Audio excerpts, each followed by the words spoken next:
नमस्कार मित्रांनो, आज आपल्या नवीन ब्लॉगमध्ये तुमचं स्वागत आहे। आज आपण गायांसाठी या चारा घेऊन चाललो आहे गायांना टाकण्यासाठी। ॲज युजल आज पण हा ब्लॉग छोटा असणार आहे, कारण पहिल्या ब्लॉगला साठी ना जास्त रीच भेटत नाही। मोठे ब्लॉग बनवून काहीच फायदा नसल्यामुळे स्टार्टिंगचे ब्लॉग एकदम शॉर्टमध्ये काढावं लागतात। जर तुम्ही पहिला ब्लॉग बघितला नसेल तर तोही नक्की बघा। पहिल्या ब्लॉगसारखंच आज आपण एकदम शांत ठिकाणी ब्लॉग काढण्यासाठी आलो आहे। Same sunset but different place.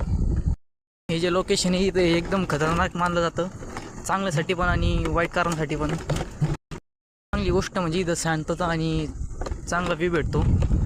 वाईट कारण म्हणजे इथं वाघाचं बेबी, त्याच्यामुळे या साईडला कुणीच येत नाही। माझ्या मागं पण नाही कोणी आणि पुढं पण नाही कोणी, पण फक्त व्लॉगिंगसाठीच अशा ठिकाणी येत असतो। माझे पहिले 2 ब्लॉग फेल गेले ते, त्यामुळे हे जे 2 ब्लॉग आहेत ते लेट आले ते। आणि व्हिडिओ आवडल्यास लाईक शेअर सबस्क्राईब नक्की करा। धन्यवाद।